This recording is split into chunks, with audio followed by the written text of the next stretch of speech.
വളരെയധികം അതിപ്രധാനമായ ഒരു അറിയിപ്പ് ഒരു ഉസ്താദ് സമൂഹ മാധ്യമങ്ങളിലൂടെ പറയുകയുണ്ടായി. ഒരുപക്ഷെ മുസ്ലിമീങ്ങൾ തന്നെ പലർക്കും ഇതുവരെ അറിയാത്ത, നമ്മളിൽ ഒരുപക്ഷെ എല്ലാവരും സ്ഥിരമായി ചെയ്തു പോകുന്ന ഒരു വലിയ തെറ്റ്. നമുക്കെല്ലാവർക്കും അറിയാം, ജുമാ നിസ്കാര സമയങ്ങളിൽ, ഖുതുബ ഓതുന്ന സമയങ്ങളിൽ പലരും സംസാരിക്കുന്നതായി കാണുവാൻ സാധിക്കും.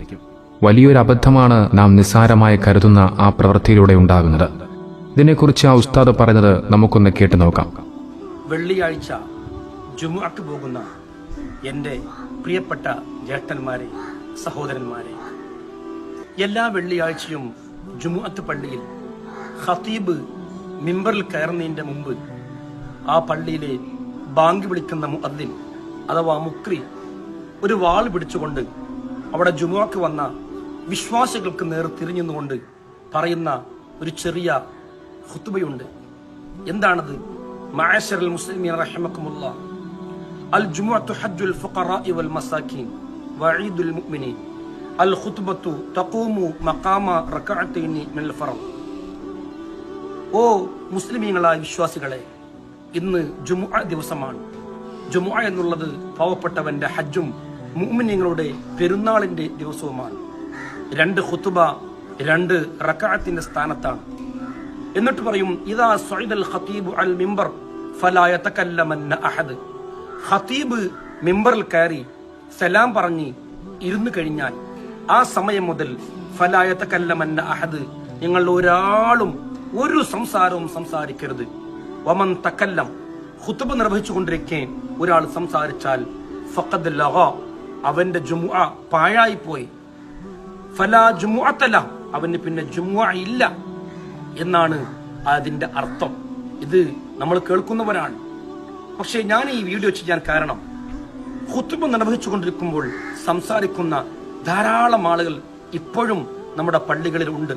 അത് കുട്ടികൾ മാത്രമല്ല, മുതിർന്നവരുണ്ട്, പ്രായമായവരുണ്ട്, കമ്മിറ്റിക്കാരുണ്ട്, വലിയ വലിയ നാട്ടിലെ പൗരപ്രധാനികളുണ്ട്. പള്ളിയുടെ മുകൾ നിലകളിലും പള്ളിയുടെ വരാന്തകളിലും പള്ളിയുടെ കൊലാലിലും ഇരുന്ന് ഖതീബ് ഖുതുബ ഓതുമ്പോൾ നിസ്സാരമായി സംസാരിക്കുന്ന ആളുകൾ. ഞാൻ പറയുന്നു, വൽ ഇമാമു യഖ്തുബു, ഇമാം ഖുതുബ നിർവഹിച്ചുകൊണ്ടിരിക്കെ തൊട്ടടുത്തുള്ള ആളോട് അൻസിത്, മിണ്ടരുത് എന്ന് പറഞ്ഞാൽ ഫഖദ് ലഗാ, അവന്റെ ഈ പറഞ്ഞവന്റെ ജുമുഅ പോലും നഷ്ടപ്പെടുമെന്നാണ്.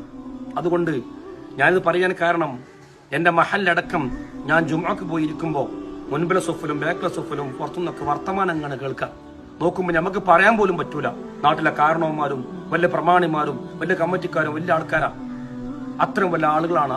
അറിയില്ലാത്ത കൊണ്ടാണോ അറിഞ്ഞിട്ട് അറിയാത്ത പോലെ നടിക്കണമെന്ന് അറിയില്ല. എന്തായാലും എന്റെ ഈ വീഡിയോ നിങ്ങൾ പരമാവധി ഷെയർ ചെയ്യും, ഒരാൾക്കെങ്കിലും ഉപകാരപ്പെടും. ഖതീബ് സലാം പറഞ്ഞ് ഇരുന്നത് മുതൽ നിസ്കാരം കഴിയുന്നത് വരെ ഒരക്ഷരം വായി കൊണ്ട് മിണ്ടരുത്. മിണ്ടുന്നവരോട് മിണ്ടരുതെന്ന് പറയാനും പാടില്ല. അത്ര ശ്രദ്ധിക്കണം.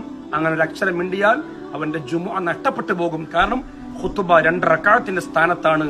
ആ നിസ്കാരത്തിൽ സംസാരിച്ചാൽ നിസ്കാരം നഷ്ടപ്പെടുകയില്ലേ? അതുപോലെ ഖുതുബ 2 റകഅത്തിന്റെ സ്ഥാനത്താണ്. ഖുതുബയിൽ ശാന്തമായി ആ ഖുതുബ കേൾക്കുക എന്നല്ലാതെ ഒരാളും സംസാരിക്കരുത്. ഈ വീഡിയോ പരമാവധി ഷെയർ ചെയ്യുക, കേൾക്കുക, പകർത്തുക. അള്ളാഹു നമുക്ക് ബോധം തരട്ടെ. ആമീൻ യാ റബ്ബൽ ആലമീൻ. അസ്സലാമു അലൈക്കും വറഹ്മത്തുള്ളാഹി. ഈ വീഡിയോ കഴിവിന്റെ പരമാവധി എല്ലാവരിലേക്കും ഷെയർ ചെയ്തെത്തിക്കാൻ ശ്രമിക്കുക. കാരണം നമ്മളിത് ഷെയർ ചെയ്യുന്നതിലൂടെ ആരെങ്കിലും അത് പകർത്തിയാൽ അതിന്റെ ഒരു പ്രതിഫലം, ഒരു കൂലി നമുക്കും അള്ളാഹു നൽകുന്നതാണ്. നല്ല കാര്യങ്ങൾ പഠിക്കാനും അത് ജീവിതത്തിൽ പകർത്തുവാനും അല്ലാഹു സുബ്ഹാനഹു വ തആല നമുക്കെല്ലാവർക്കും തൗഫീഖ് നൽകട്ടെ. മരിക്കുന്ന സമയത്ത് ഈമാനോടുകൂടി ഒരു മുസ്ലിമായി മരിക്കാൻ അല്ലാഹു സുബ്ഹാനഹു വ തആല നമുക്കെല്ലാവർക്കും